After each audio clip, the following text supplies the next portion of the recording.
Welcome. This is a recording designed to provide advice for parents and carers about school engagement and separation anxiety, created by GHLL staff Lucy and Fiona and EPS staff Melissa. This case study is based on some examples parents have sought support for. Each child or young person and their situation or circumstances will be different. This recording provides some general advice and some top tips. However, some more specific advice may be required to help your child with referrals to relevant services or agencies. It is important to remember that school staff are available and happy to help. Please do not be afraid to seek support from them. It has always been challenging to get our daughter to complete schoolwork at home and often required negotiation and lots of my time to get her to sit down and complete work. At the start of lockdown, she would log into her lessons with some coaxing and would complete most of the work. However, recently, she has increasingly refused to engage, complete work or connect with her friends. She has said that the work is too hard and what's the point about completing work? She has said that she doesn't want to go back to school as she is concerned about the work and getting back to her friendships as she has lost touch with some of them over this time. How can I help her to manage the return to school and to complete the work at home until then? So from a school perspective, I would say contact the school if they haven't already contacted you. Explain the situation and why the work isn't being completed. Doing this early on will help the school put measures into place that will help support both you and your child so that the situation doesn't get to a point where it feels overwhelming. Set a timetable and try to break the day and tasks down into smaller chunks. Lots of schools are asking students to follow their daily timetable, so that might be a useful point to start with.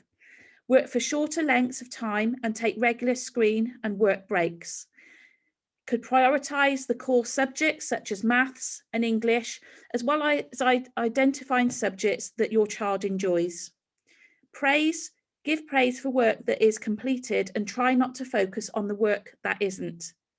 Be reassured that on return to school, there will be procedures in place to help close gaps in learning and support any anxieties. Encourage contact with friends to discuss the work, and this could be a good way of providing support for both for your child and their friends, and this could be facilitated by the school. GHLL, or Gloucestershire Healthy Living and Learning, supports all secondary schools with resources and training for teachers around emotional health and wellbeing, PSHE and the RSHE curriculum. The website is www.ghl.org.uk and has advice for parents, carers under the Family tab. One thing that students at secondary school can do is obviously do the yoga or relaxation techniques. This is accessible through the GHLL website and can be done both at school and as well as at home. There's also mindful techniques as well to help them cope with anxieties, which would be useful. Building in active learning and working outside and talking and walking outside actually helps very, very well. After school activities, which often are planned, such as social prescribing type things, music, gardening, equine therapy are also available. And students and young people do find this very beneficial. This is all based around the 5 ways to wellbeing, and the resources and challenges which schools can actually set as students, again, are available through the GHLL website. The Give and Connect Challenge, peer mentoring and support groups, pastoral support through either school counselling, as well as through the Young Minds Matter team, is also available.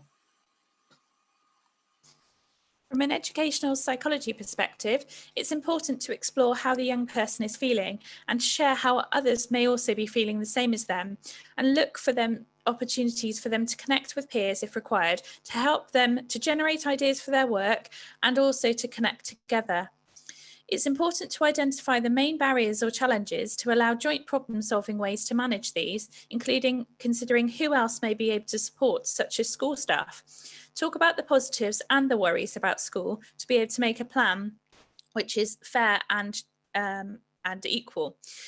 Using websites and advice for ideas such as MindEd and Young Minds Matter can help to come up with ideas to engage your young person. Equally, encouraging ways to connect with others and to share your concerns with school staff will allow you to work together to overcome the challenges.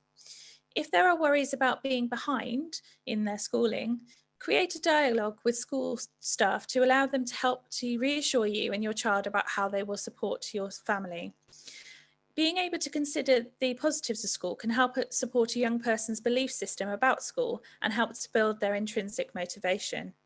Consider with relevant staff if there are additional factors which may require support, such as seeking more specialist support, such as advisory teaching support or educational psychology support, if there are additional factors.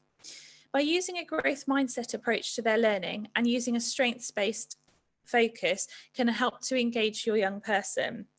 Equally, adapting the curriculum and the learning to meet the young person and their needs can help the young person to experience success and for this to be progressive and to allow everybody to feel that things have moved forwards.